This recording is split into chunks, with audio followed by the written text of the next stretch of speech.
दोस्तों, एक बार फिर से स्वागत करता हूं कहानियों के इस जहान में जो शुरू होती हैं जज्बातों के साथ।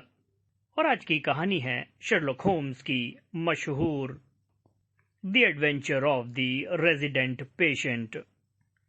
तो आइए बिना किसी देरी के साथ कहानी को सुनते हैं, और कहानी सुनने से पहले चैनल को सब्सक्राइब जरूर कर लीजिए, जिससे कि कहानी आपको पूरी और टाइम पर मिल पाए। और मैं जावेद अख्तर आज की कहानी शुरू करता हूं। शर्लॉक होम्स की भविष्यवाणी जल्दी सच हो गई, और वो भी बहुत अनोखे अंदाज में। अगले दिन सुबह 7:30 बजे सूरज की पहली रोशनी के साथ मैंने उन्हें ड्रेसिंग रूम में अपनी बगल में खड़े पाया। बाहर एक बग्गी हमारा इंतजार कर रही है, वॉटसन, वो बोले। अब क्या हो गया? ब्रुक स्ट्रीट का मामला है। कोई ताज़ा समाचार? भयानक और अधूरा। पर्दा उठाते हुए उसने कहा। डायरी के इस पन्ने पर निगाह डालिए। इसमें पेंसिल से लिखा है, भगवान के लिए तुरंत आ जाइए। पीटी। मेरे दोस्त, डॉक्टर ने से बहुत ही परेशानी में लिखा होगा। मेरे प्यारे दोस्त, मेरे साथ चलो, क्योंकि ये बहुत ही ज़रूरी बुलावा है। 15 मिनट या इससे कुछ ज़्यादा वक्त के अंदर हम वापस डॉक्टर के घर पर पहुंच गए। वो बहुत डरावनी सूरत लिए दौड़कर हमसे मिलने आया। अपनी कनपट्टी पर हाथ रखकर बोला, अरे गजब हो गया। क्या हुआ, कुछ बताओ तो। ब्लेसिंगटन ने आत्महत्या कर ली। होम्स ने सीटी बजाई।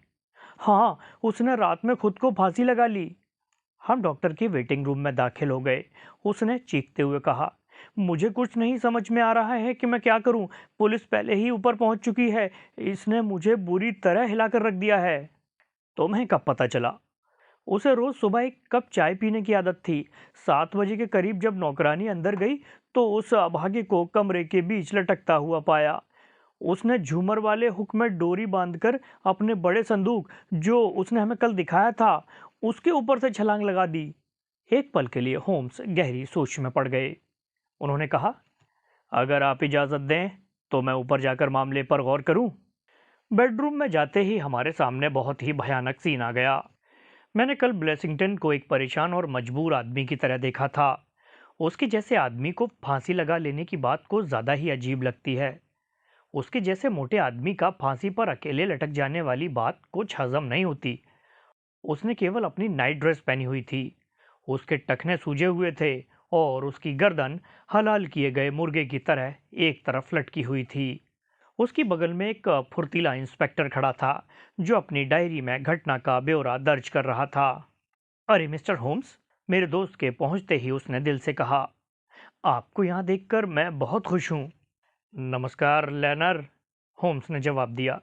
मैं अच्छी तरह जानता हूँ कि आप मुझे घुसपैठिया नहीं समझेंगे। क्या आपने इन घटनाओं के बारे में कुछ सुना जिनकी वजह से ये सब हुआ?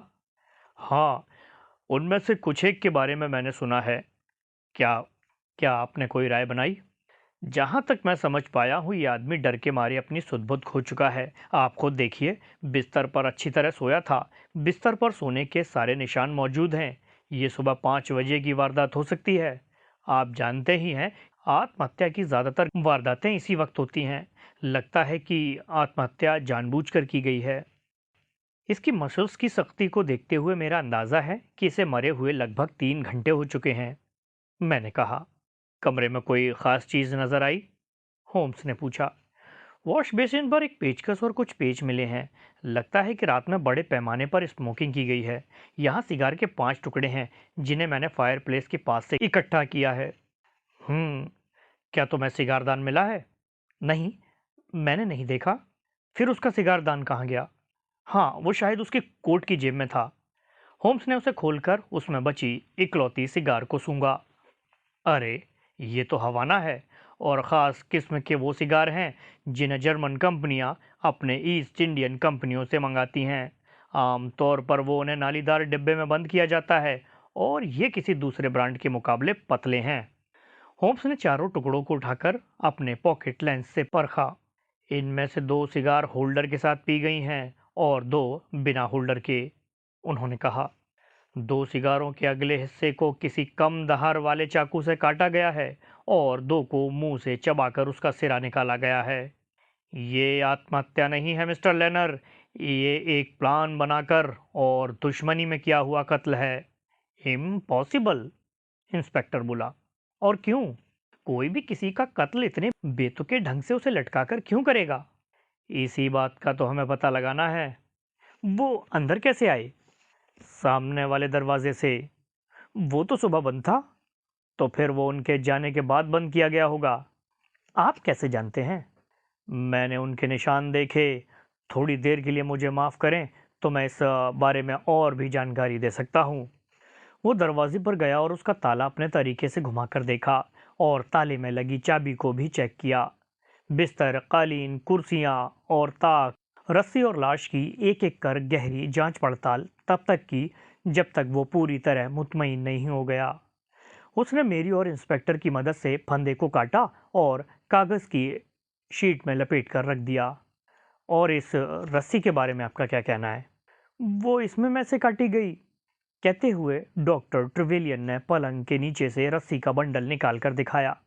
वो अक्सर आग से बहुत डरता था, इसलिए रस्सी हमेशा अपने पलंग के नीचे रखता था ताकि सीढ़ियों पर आग लगने की हालत में वो रस्सी के सहारे खिड़की से बाहर जाकर अपनी जान बचा सके।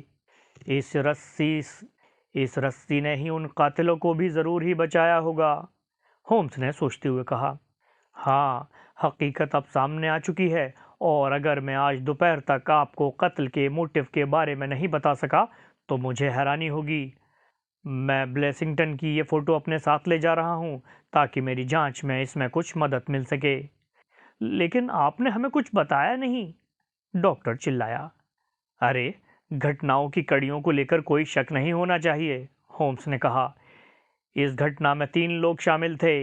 वो नौजवान, बूढ़ा रूसी मरीज और एक तीसरा जिसकी पहचान के बारे में अभी मैं कुछ नहीं कह सकता। पहले 2 जिनके बारे में किसी शक की गुंजाइश नहीं है वो हैं जो बूढ़े रूसी और उसके बेटे का स्वांग रच कर आए थे, इसलिए मैं उनका पूरा ब्यौरा दे पाया हूँ। उन्हें इस घर में मौजूद उसके साथी ने दाखिल कराया था।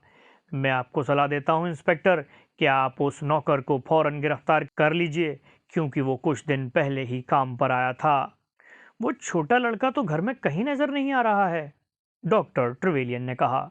नौकरानी और रसोइयों से खोज रहे हैं, होम्स ने कंधे उचकाए। इस नौटंकी में उसका रोल कम इम्पोर्टेंट नहीं है, उन्होंने कहा। 3 आदमी दबे पांव सीढ़ियों पर चढ़े। सबसे पहले बूढ़ा आदमी, उसके बाद वो नौजवान और उसके पीछे तीसरा अनजान आदमी। माय डियर होम्स, मैं बीच में ही बोल पड़ा। अरे, पैरों के निशान के ऊपर दूसरे निशान बनाने का कोई सवाल ही नहीं था। मैं समझ गया हूं कि रात में कौन कौन था। वो ऊपर गए तो उन्होंने ब्लेसिंगटन का कमरा अंदर से बंद पाया। किसी तार की मदद से उन्होंने चाबी को घुमाया। मैं आपको लेंस के बिना मैं आपको लेंस की बिना इस तरफ खरोंचों के निशान दिखा सकता हूँ। कमरे में दाखिल होने के बाद उन्होंने सबसे पहले ब्लेसिंगटन का गला घोटा।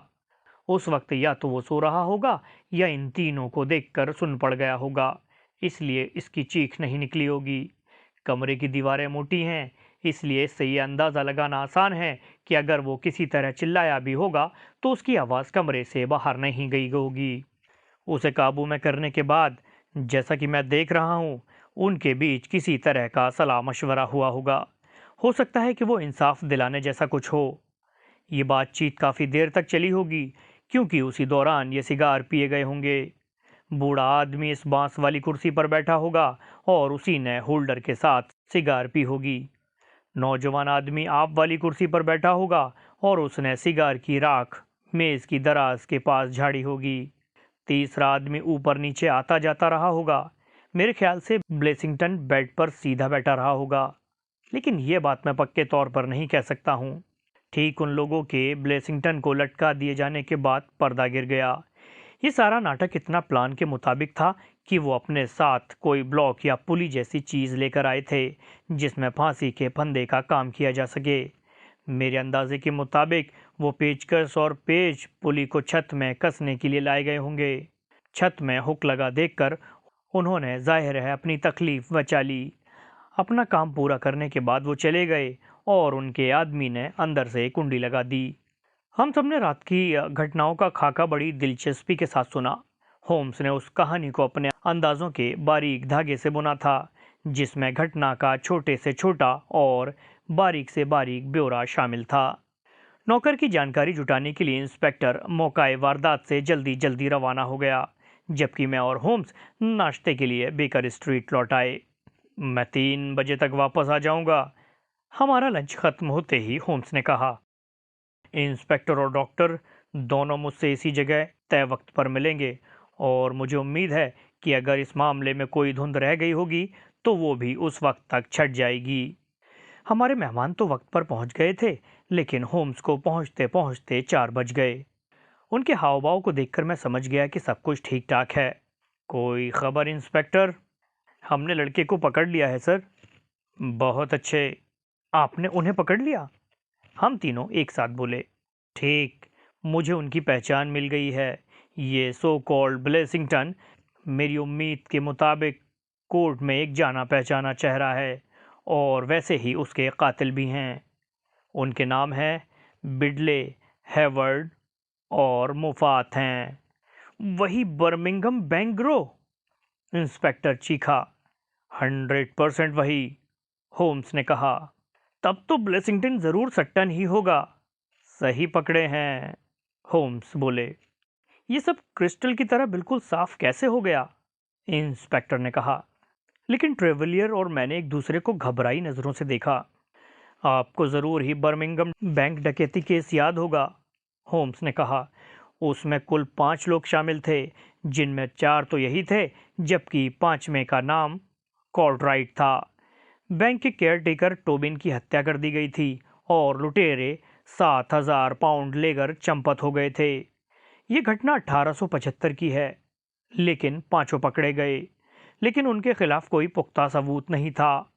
ये ब्लेसिंगटन और सट्टन उस ग्रोह का सबसे खूंखार आदमी था, जो बाद में पुलिस का मुखबिर बन गया।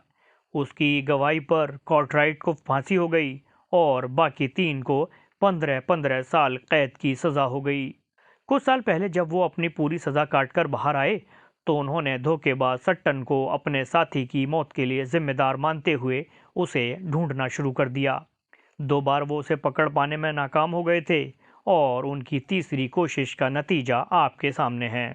क्या अब मेरे लिए साबित करने को कुछ और बाकी है, डॉक्टर ट्रेवेलियन? मैं सोचता हूँ कि अब आपने सब कुछ शीशे की तरह साबित कर दिया, डॉक्टर ने कहा। इसमें कोई शक नहीं कि जिस दिन उसने अखबार में उनकी रिहाई का समाचार देखा, वो उसी दिन से बेचैन हो गया था। ऐसा ही है। वेस्ट एंड में चोरी का जिक्र तो असीलियत पर पर्दा डालने का केवल एक बहाना था, लेकिन उसने आपको ये सब क्यों नहीं बताया?